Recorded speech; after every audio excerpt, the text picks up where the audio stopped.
Në këtë mësim do të flasim për Zotin e shumëzimit. Nëse e shikon përreth në natyrë kudo, qoftë në nivel mikroskopik apo makroskopik, mund të shohish shumëzimin në çdo fazë.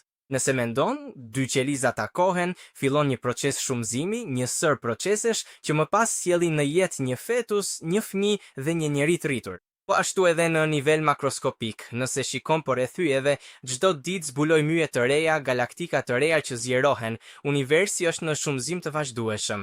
Dhe nëse e gjithë natyra, si në nivel mikroskopik, ashtu edhe në atë makroskopik, na flet për shumëzim, ndoshta po na zbulon një nga karakteristikat kryesore të Zotit ton, Zotin e shumëzimit. Në fakt, Zoti, që nga fillimi në Bibël, në një nga dialogët e parë të regjistruar, i thot njeriut: jepni fryt dhe shumëzohuni, mbushni tokën, shkoni përreth dhe shumëzohuni. Madje, Zoti ka vendosur te njeriu një fuqi të jashtëzakonshme, atë për të shumëzuar veten në një person tjetër. Madje vetë Zoti thot se njeriu është krijuar sipas shëmbëltyrës dhe ngjashmërisë së tij, pra që në fillim Zoti është një Zot i shumëzimit. Historia përsëritet me Noen. Zoti përsërit thot: shko, jep fryt dhe shumëzohu. Kur flek për premtimet ndaj Abrahamit, ai thot: do ta mbushësh tokën me pasardhësit e tu.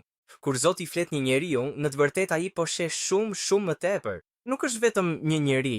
Njeriu nuk është menduar nga Zoti që të jetë aty vetëm për veten e tij, të lind, të rritet, të vdes, por ai e ka menduar që të shumëzohet në njerëz të tjerë. Dhe kjo po, shihet në çdo gjë, sepse nëse mendon, Jezusi kur flet për shumëzim në shumë shëmbulltyra. Zoti thot, Jezusi thot: unë jam hardhia, ju jeni degët. Dhe çfarë bëjnë degët? Ato japin fryt, shumëzohen. Madje thot pikërisht këtë: unë pres që ju t'jepni fryt. Zoti pret që ne të kemi në ADN-n ton këtë pjesë të rëndësishme të karakterit të tij. Në fakt thot, unë pres që të jepni fryt, ata që nuk japin fryt do të hidhen tutje, kush jep fryt do të krahasitet që të jap edhe më shumë e më shumë. Zoti është një Zot i shumëzimit dhe pret që edhe ne të jemi njerëz të shumëzimit. Edhe në shëmbëltyrën e talenteve, Zoti thot: unë të besoj diçka dhe pres që ti ta shumëzosh, që të mos prodhosh vetëm atë që të kam dhënë, por ta rrisësh, ta bësh të madhe, të gjerë. Dhe këtë gjë e shohim edhe në grupet tona të jetës, në qelizat tona. Ajo që Zoti pret nga ne nuk është një qelizë për mirëmbajtje, nuk është një life group për mirëmbajtje, nuk na ka dhënë një shërbes vetëm për të kujdesur njerëzit, për t'i ndihmuar të rriten dhe për t'u siguruar që të kenë një jetë të mirë shpirtërore. Kjo padyshim, por qëllimi kryesor është që kisha të shumëzohet. Që nga fillimi, që nga Pentekosta, Shpirti i Shenjtë, kisha duhet të shumëzohet, grupet tona të jetës duhet të shumëzohen.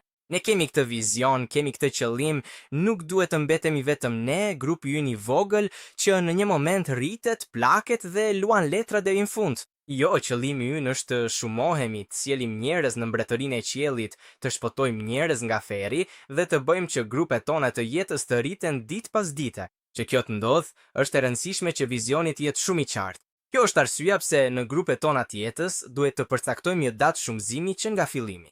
Pse? Sepse nëse e lëm pak në boshllëk, pak në pezull, kjo datë nuk do të vi kurrë. Sa herë keni vendosur një qëllim pa qenë specifik? Herët avon do ta bëj këtë dhe pastaj ky qëllim nuk do të arrihet kurrë.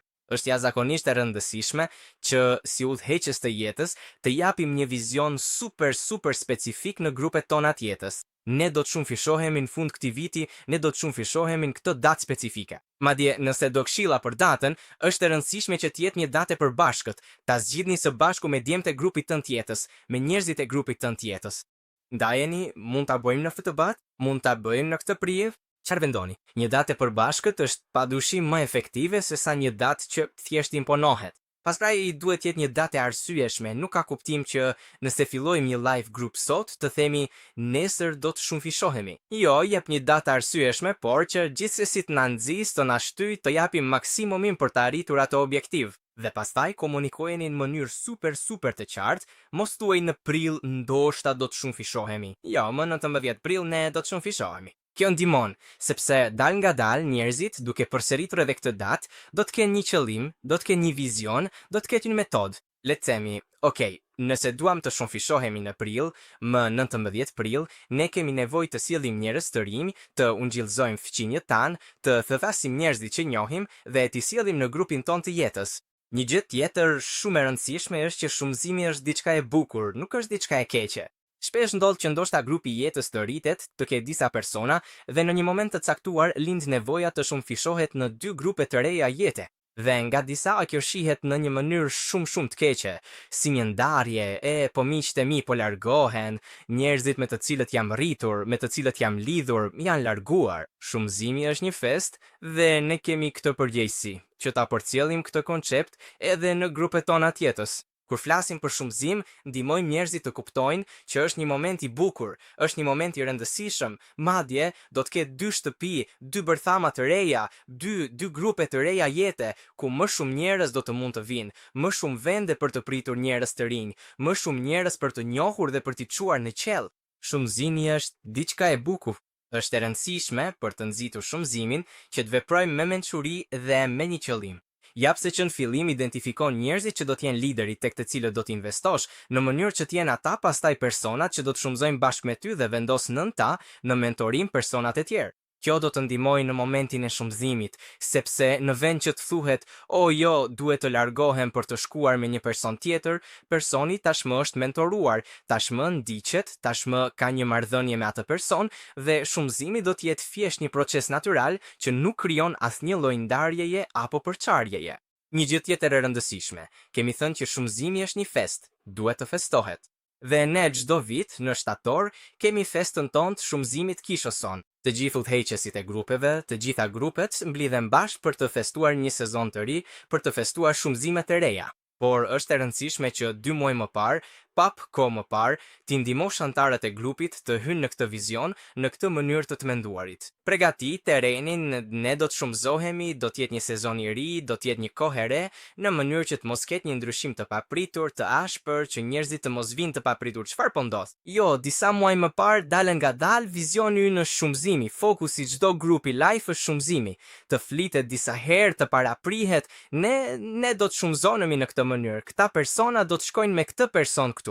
Në një mënyrë shumë natyrale do t'i ndihmoj njerëzit të jenë gati për ditën e shumëzimit. Por është e rëndësishme, mbaje mend, ti bën diferencën në grupin tënd live, shumëzimi duhet të jetë një moment feste. Në përgjithësi, si udhëzim, ne shumëzohemi të paktën një herë në vit. Çdo grup live duhet shumëzohet të paktën një herë në vit, por nëse grupi yt live po rritet shpejt, ka shumë njerëz të rinj, ka shumë qarkullim njerëzish, njerëz që vijnë nga të gjitha anët, mund të ndorosh një shumëzim tjetër. Madje unë të këshilloj ta bësh këtë. Gjej një datë tjetër, organizohu, madje mund të organizosh një festë të shumëzimit të grupit tënd live, ku udhëheqësi i grupit do të lutet për udhëheqësit e rinj, do të lutet për njerëzit që po shumëzohen në një grup tjetër live, për ta bërë momentin gjithsesi natyral, të këndshëm, të bukur, një fest. Por mund të buzosh, madje shumëzo sa më shumë që të mundesh, sa më shumë njerëz të vinë, aq më shumë mund të ndërosh të shumëzosh përsëri e përsëri.